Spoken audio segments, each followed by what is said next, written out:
할렐루야. 오늘도 말씀을 통해 주시는 은혜와 축복이 여러분 가운데 가득하시기를 주님의 이름으로 축원합니다.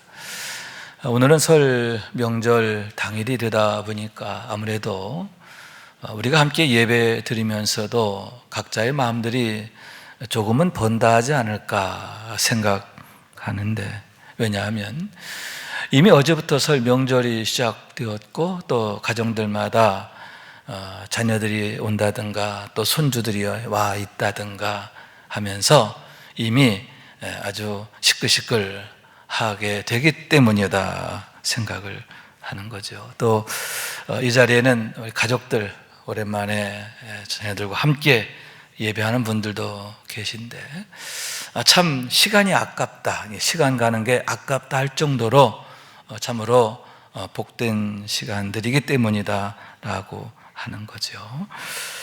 저 역시도 근본 명절 참 좋습니다. 그리고 저는 오늘 저녁 시간을 좀 기다리고 있어요. 저희 아들들 둘 다 목회자이기 때문에 주일 사역하고 또 저녁에 이제 모이게 되기 때문인데, 저도 이제는 할아버지가 됐잖아요. 이제 맞손주가 이제 갓토를 지나게 되었는데 짝사랑인 것 같아요. 저만 좋아하지 손주는 저에 대해서 별로 관심이 이렇게 없는 것 같은 아직은 그런데, 그럼에도 아들보다도 손주를 더 기다리는 그런 마음인데, 아마도 우리 모두가 다 같은 마음들이 아닐까 생각하게 되는 거죠. 흩어져 있던 가족들이 다시 만나는 것, 특히 자녀들이 부모님 집에 오게 되는 것, 참 좋은 일이고 기쁜 일이다, 반가운 일이다 하는 얘기인데, 부디 이런 축복이, 이런 기쁨이, 이런 행복이 더 가득한 여러분 모두가 되시길 주님의 이름으로 축원합니다.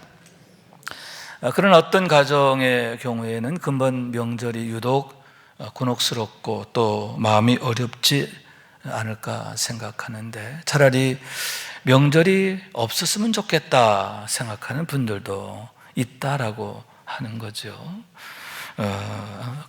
근래에 불행한 일을 당한 그런 가정들이 아닐까 하는데, 지난 추석 때까지만 해도 현관문을 열고 들으면서 엄마, 아빠 하고 부르던 자녀들의 목소리 또다시 들을 수 없게 된 그런 가정들의 경우, 참으로 근본 설 명절은 참 어려운 명절이 아닐까 그렇게 생각하게 되는 겁니다.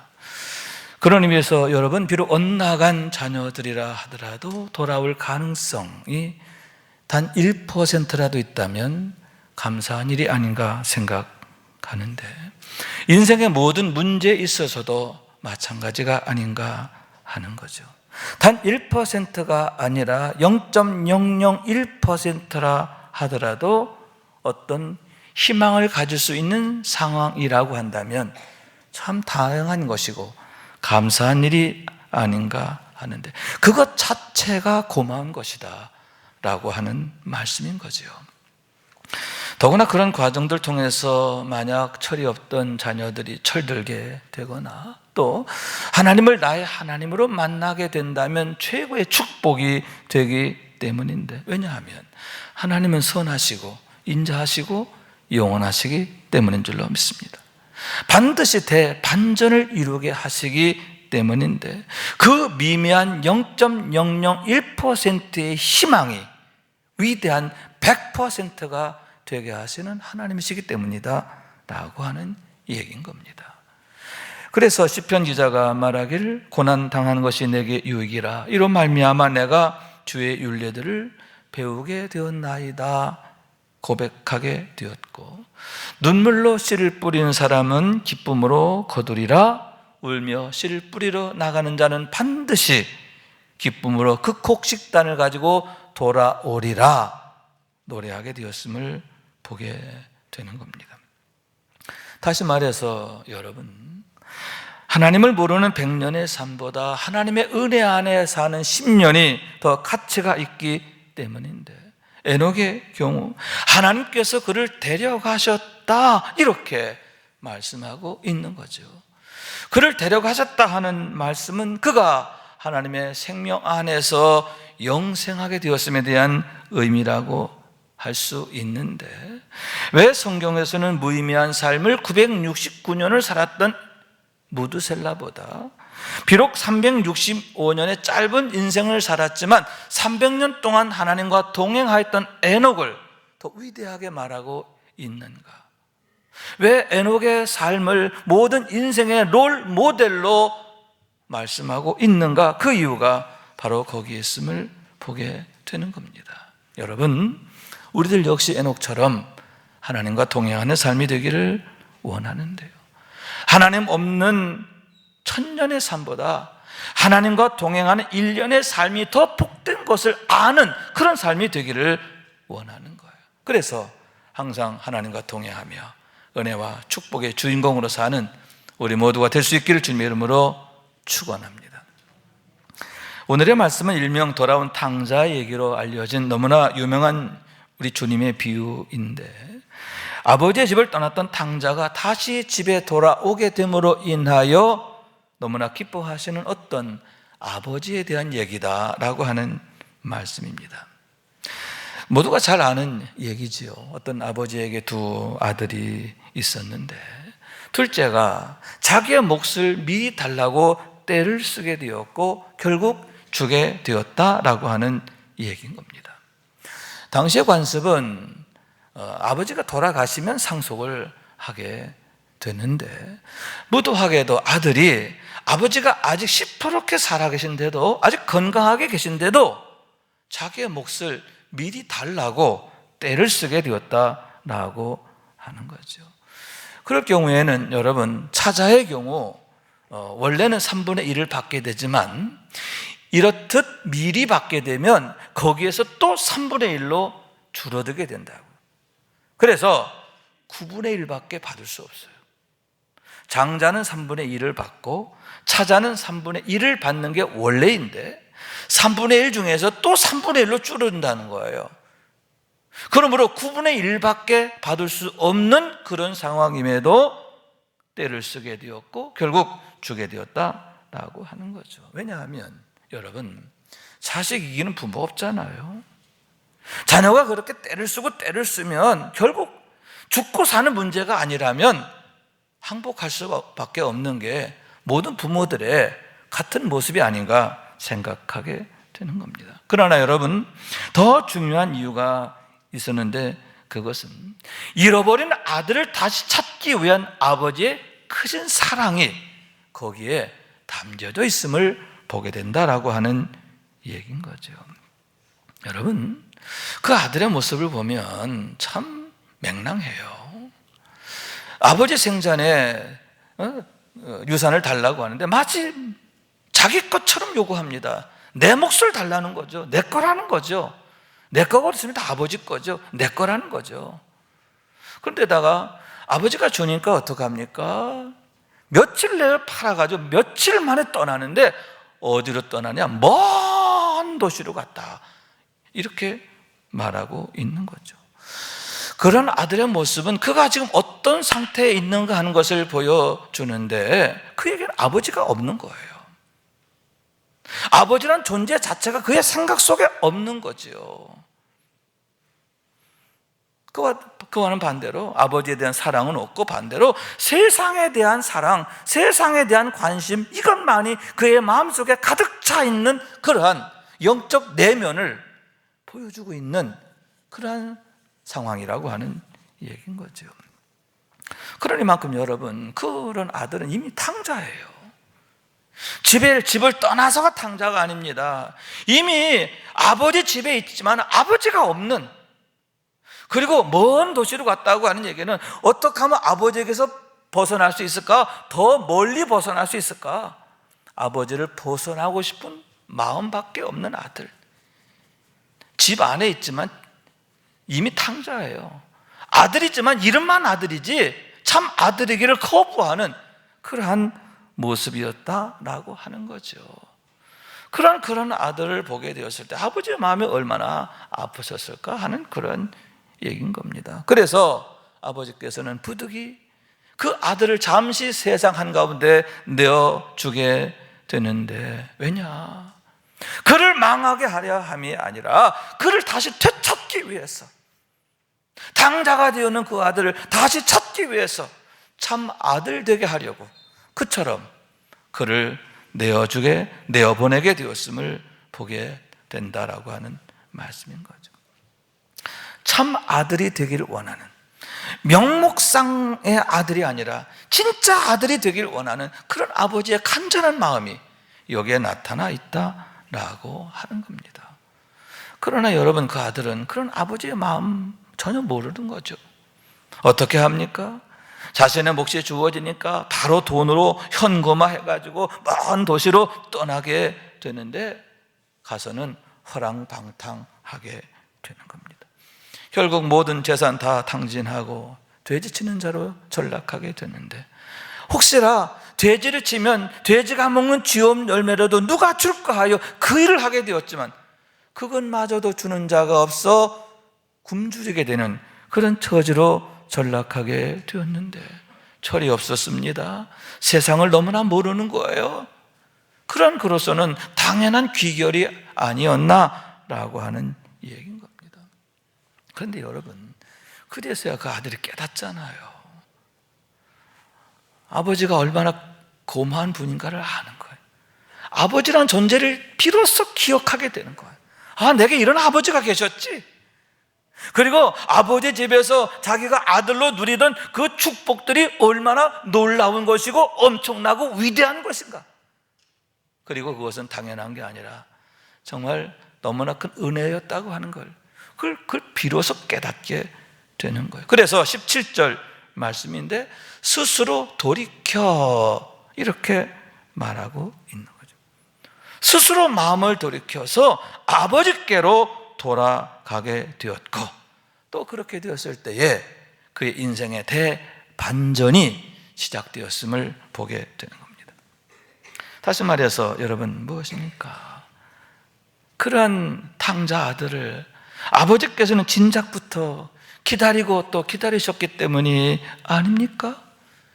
그 아들이 장차 돌아올 그때를 생각하면서 새 옷을 준비하고 반지를 준비하고 그리고 신발을 준비하고 기다린 거예요. 그런 아버지 기다림이 있었기 때문에 그 아들이 돌아왔을 때에 대반전이 되고 새로운 시작이 가능하게 되었다라고 하는 얘기인 거죠. 오직 그 아들만을 생각하는 아버지의 마음인 거예요. 그 아들이 명목상의 아들이 아니라 참 아들이 되길 원하는, 그러므로 인하여 아들로서의 권세와 영광을 누리며 살기 원하시는 아버지의 간절한 마음.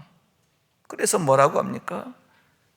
살진 송아지를 잡아 잔치하면서 이는 잃었다가 다시 찾은 아들이다, 죽었다가 산 아들이고 잃었다가 다시 찾은 아들이다, 이렇게 말씀하고 있음을 보게 되는데, 여러분, 이름만 아들이 아니라 참 아들이 되었기 때문임을 믿으시기 바랍니다. 다시 말해서 여러분, 이제는 근심이 아니라 기쁨인 거예요. 화가 아니라 복인 겁니다. 염려와 걱정의 대상이 아니라 기대와 설레음의 대상이 되었다라고 하는 것인데, 그 아들이 탕자가 아니라 이제는 참 아들이 되었기 때문임을 믿으시기 바랍니다. 여러분, 그와 같이 하나님께서는 우리를 참 아들로 삼으시기 위해서 때때로 세상 한가운데 내어주시는데요, 때로는 고통 한가운데, 고난 한가운데 내어두기도 하시는 줄로 믿습니다. 우리를 얻으시기 위해, 살리시기 위해서, 찾으시기 위함인 것을 믿으시기 바랍니다. 오직 참 아들만이 참 자유를 누리고 참 생명을 얻게 되고 참 능력을 경험하기 때문인 줄로 믿습니다. 아버지의 나라를 상속하는 건 참 아들에게만 주어지는 영광이에요. 그런 축복의 주인공 되게 하시기 위함임을 믿으시기 바랍니다. 여러분, 이를 위해서 아버지께서는 많은 재산 기꺼이 희생하셨어요. 마찬가지로 하나님께서는 당신의 독생자까지 희생하신 줄로 믿습니다. 우리 주님은 자기의 생명을 십자가에 내어주신 줄로 믿습니다. 여러분, 그와 같이 우리를 참 아들 삼으시기 원하시는 하나님, 참 아들의 삶을 능력으로 살기 원하시는 하나님, 그 간절한 하나님의 마음을 우리가 알게 되기를 원해요. 그래서 아멘, 아멘 하며 나아가고 하나님의 축복의 주인공으로 우뚝 서는 우리 모두가 될 수 있기를 주님의 이름으로 축원합니다. 그런데 오늘의 비유가 주어진 데에는 이유가 있음을 보게 되는데, 바리새인과 서기관들의 수군거림 때문이다라고 하는 사실인 거예요. 1절 말씀인데, 모든 세리와 죄인들이 말씀을 들으려고 주님께 가까이 나오는 것을 보고 그것을 못마땅히 여기게 되었기 때문이다 하는 얘기죠. 이에 수군거려 이 사람이 죄인을 영접하고 음식을 같이 먹는다 하면서 예수님을 비방하게 되었는데, 어떻게 죄인들을 이처럼 환대할 수가 있는가? 어떻게 그들의 친구가 될 수 있는가? 이건 옳지 않다 하면서 주님을 비방하게 되었다라고 하는 얘기인 겁니다. 왜냐하면 그도 그럴 수 있다 생각하는 게, 당시에는 세리가 악질 중에 악질이었기 때문이에요. 당시의 과세제도는 증세 청부권 제도라고 할 수 있는데, 로마 정부가 어떤 청부인에게 증세의 권한을 주고 대리로 세금을 거두게 하는 그런 방식이었다 하는 거죠. 그럴 경우 청부인이 된 사람은 5년치 세금을 미리 냅니다. 예를 들면 이 관악구라고 하면 이 관악구 1년 세수가 얼마다, 그럼 5년치 세금을 미리 선담을 하는 거예요. 그리고는 5년 동안 그 관악구에 대한 징수권을 내가 갖게 되는 것, 이게 바로 당시의 로마의 세금 제도였다 하는 거죠. 그러니만큼 여러분, 청부인, 세금 거둘 권리를 가진 청부인은 권세가 대단했어요. 권세가 대단했어요. 그리고 여러분, 증세의 방법이 참으로 가혹하게 되었는데, 왜냐하면 내가 얼마를 거두느냐, 내 능력이에요. 많이 거두면 거둘수록 수익 구조가 좋아지는 거죠. 악랄할 수밖에 없고 가혹할 수밖에 없었다라고 하는 거죠. 그것이 바로 그들의 실상이었기 때문이다 라고 하는 거죠. 왜 유대인들로부터 세리들이 그처럼 미움을 받고 원망을 받게 되었느냐? 그 이유가 바로 거기에 있음을 보게 되는 거죠. 그러나 여러분, 그런 삶이 일상이 되어질 때 그 세리들의 심령은 과연 어떠할까요? 얼마나 그들의 심령이 황폐하고 피폐하가 될까 하는데, 왜냐하면 하나님께서 본래 우리 인간을 창조하실 때 우리의 본성을 그렇게 만들지 않았기 때문이다 하는 거죠. 하나님이 사람을 만드실 때 당신의 형상대로 지으셨잖아요. 하나님의 형상을 따라 선하고 또 인자하고, 아멘, 선을 행하며 자비를 베풀며 서로 섬기며 사는 것, 그것이 바로 하나님이 우리를 만드신 그런 우리 가운데 두신 본성이다라고 하는 거죠. 그런데 그런 본성을 거스리는 삶을 살게 될 때에 그것이 얼마나 불행하게 되고 또 큰 어려움이 되느냐라고 하는 얘기인 거죠. 예를 들어서 여러분, 우리 안에 어떤 미움이 자리 잡게 되면 어떻게 됩니까? 미움과 원망, 분노, 상한 감정, 이런 것들이 우리의 심령을 이제 지배하게 되면 우리 마음이 어려워지고 고단해지고 불행하게 되죠. 결국 병이 들게 되는 겁니다. 자신을 망가뜨리는 거죠. 그런 것들이 자신을 망가뜨리게 되는데, 자기만 망가집니까? 가정을 망가뜨리고 자녀들을 망가뜨리는 거예요. 자기의 모든 것을 다 망가지게 만들게 되는 거죠. 왜 심령의 문제가 중요하고 영혼이 잘 되어야 하느냐? 왜 잠언 기자는 마음의 즐거움은 양약이라도 심령의 근심은 뼈를 마르게 하느니라 했느냐? 그 이유가 바로 거기에 있는데, 우리의 심령, 그게 그렇게 중요하다는 거예요. 우리 심령의 문제가 모든 문제의 원인이 되기 때문이다 하는 거죠. 그러니만큼 여러분, 반대로 내 심령에 하나님의 은혜가 있는 거예요. 사랑이 있는 거예요. 평강이 있는 거예요. 정반대의 결과가 나타나는 게 아닙니까?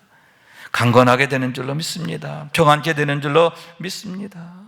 무엇보다도 우리의 심령 가운데 늘 감사하는 마음, 기뻐하는 마음이 가득하게 되는데 특히 눈물이 마르지 않는죠.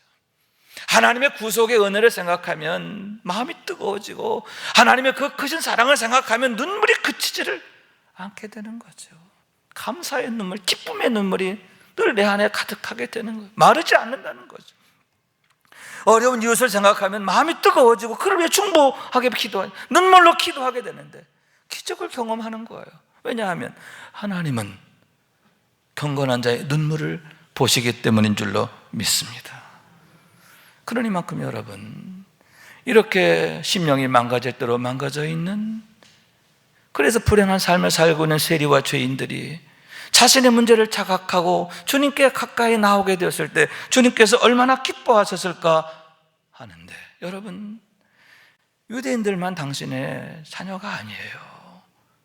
탕자도 자녀예요.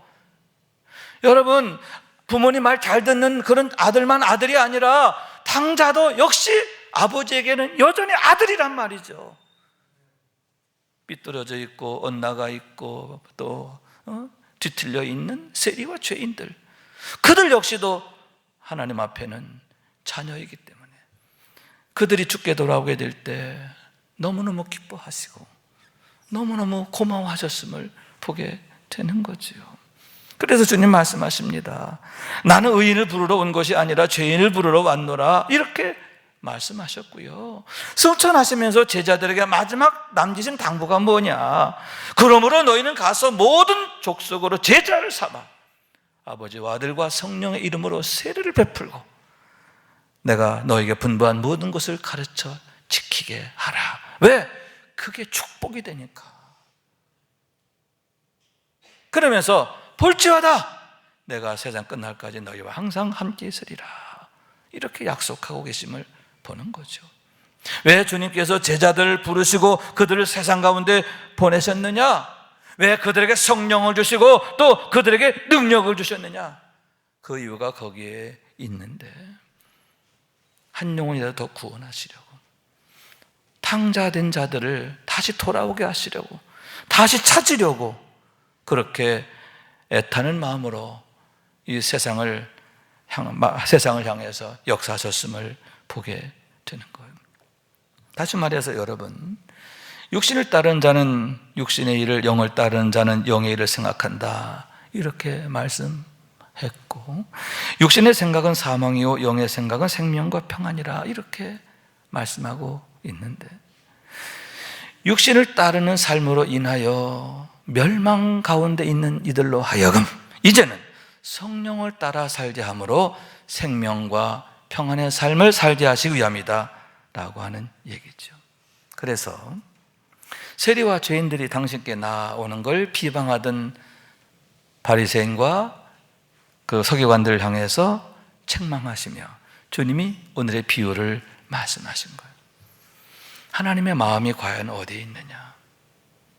하나님께서 과연 가장 기뻐하시는 게 뭐냐? 그것을 얘기하고 있는데 징계가 아니라 용서라는 거죠.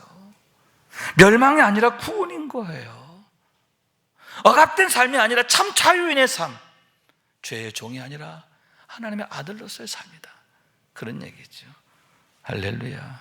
여러분, 우리가 그런 하나님의 마음을 알게 되기를 원하는데요, 오직 은혜 주시기를 원하고 복 주시기를 원하고 항상 우리의 삶에 하나님의 선하심과 인자하심만이 가득하기를 원하시는 하나님의 간절한 마음, 그 마음을 알기 원하는 거예요. 이러한 삶을 살게 하시려고 애타게 찾으시고 기다리시는 우리 아버지 하나님의 마음을 우리가 항상 알고 적극적으로 응답해야 하겠다라고 하는 얘기인 거죠. 그래서 우리 하나님의 눈물을 닦아드리고 하나님의 멍든 가슴 풀어드리는, 우리 하나님께서 살진 송아지 잡아 기뻐하시는 그러한 그 영광을 위해서 더욱 주님께 나아가기를 힘쓰는 우리 모두가 될 수 있기를 주님의 이름으로 축원합니다. 그런 의미에서 본문 1절의 말씀을 다시 한번 보면, 모든 세리와 죄인들이 말씀을 들으려고 가까이 나아오니라 했음을 보게 되는데, 그와 같이 우리들 역시 주님께로 가까이 나아가기 위해서 힘써야 한다라고 하는 얘기인 거죠. 그런 의미에서 여러분, 세리장 삭개오, 그는 우리의 롤 모델이 되지요. 그가 주님 만나기 위해서 어떻게 합니까? 앞으로 달려가니라. 앞으로 달려가니라. 돌무화과 나무에 올라가니라. 앞으로 달려가고 돌무화과 나무로 올라가고, 뭐 하려고? 주님을 만나려고, 더 가까이 만나려고, 제대로 만나려고. 그랬을 때 여러분, 그에게 놀라운 축복이 임하잖아요. 주님이 그를 향해 말씀하십니다. 삭개오야, 내려와라. 내가 오늘 내 집에 유하여야 하리라. 할렐루야. 여러분, 주님께서 그의 가정에 찾아가 주신 줄로 믿습니다. 다시 말해서 예수님을 나의 집에 모시는 거예요. 침실에까지 모시는 거예요. 나의 모든 삶의 왕으로 모시게 된 줄로 믿습니다. 그래서 또 말씀하시는 거예요. 오늘 구원이 이 집에 이르렀으니 이 사람도 아브라함의 자손임이로다. 운명이 바뀌고 인생이 바뀌게 되었음을 보게 되는데, 화근 덩어리였던 그가 복덩어리가 된 줄로 믿습니다. 사람들에게 멸시받고 손가락질 받던 그의 인생에 사람들로부터 존경을 받고 추앙을 받는 그런 인생으로 바뀌게 되었음을 보게 되는 거죠. 여러분, 여기에서 삭개오의 돌무화과 나무는 무엇일까요? 우리 교회가 아닙니까? 이 교회가 바로 우리 돌무화과 나무예요. 또한 여러분, 지금 우리가 드린 이 주일 예배, 그리고 우리가 매일마다 드리는 정시 예배, 이게 바로 돌무화과 나무예요. 속회를 통해서, 선교를 통해서 성도의 교제를 나누는데 이건 역시 돌무화과 나무. 왜냐하면 바로 그곳에 주님이 계시기 때문이라는 거예요.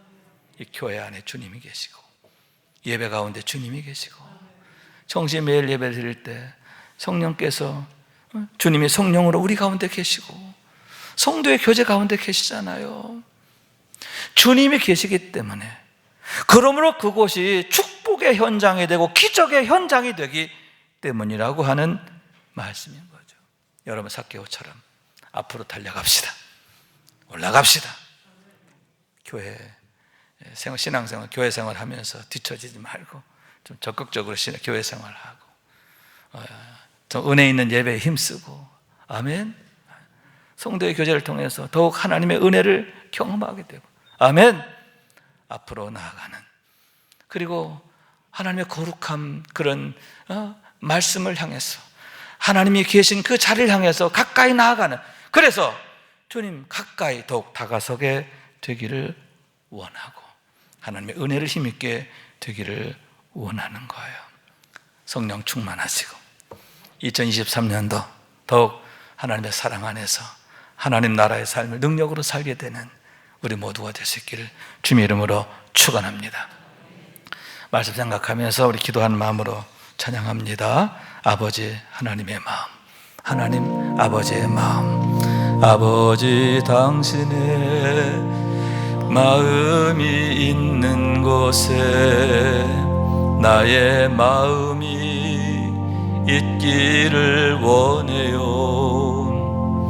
아버지 당신의 눈물이 고인 곳에 나의 눈물이 고이길 원해요.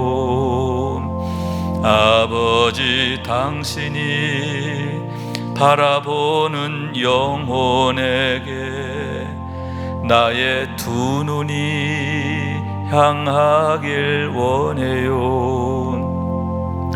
아버지 당신이 울고 있는 어두운 땅에 나의 두 발이 향하길 원해요.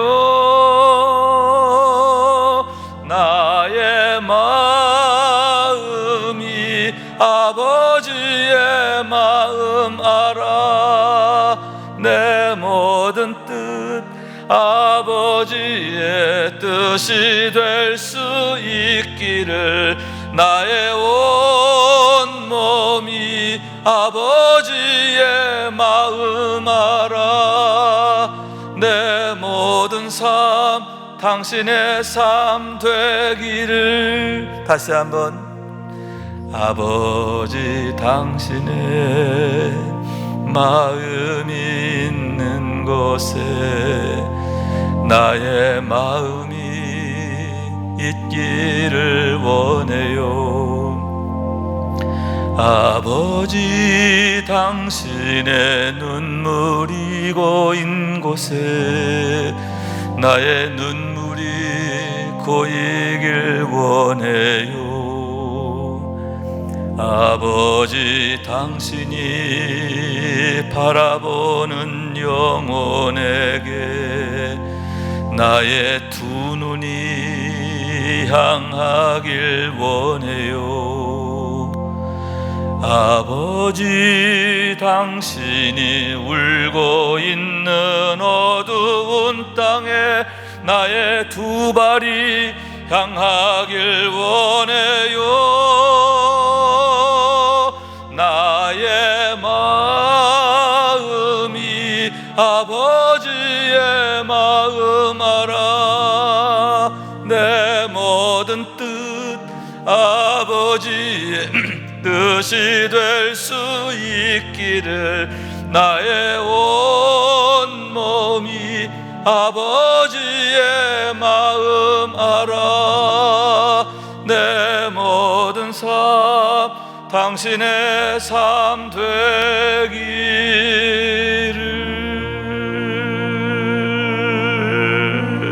아멘. 주님께서 말씀하시길 나는 선한 목자다. 나는 양을 알고 또 내 양은 나를 알고. 그래서 안다란 말이 헬라어로 야다 하는데 지식적으로 아는 걸 말하는 게 아니에요. 경험적으로 아는 거예요. 네 마음이 내 마음, 내 마음 네 마음, 같은 마음을 간다는 거죠. 여러분, 주님의 마음이 내 마음 되고 또 그러므로 내 마음, 나의 모든 삶이 주님의 마음을 이루어가는 은혜가 있기를 원해요. 그래서 우리의 날마다의 삶이 하나님 일하시는 현장이 되고 하나님 영광 받으시고 또 하나님이 정말 기뻐 웃으시며 축복하시는 그런 우리의 모든 삶이 될 수 있길 주님의 이름으로 축원합니다.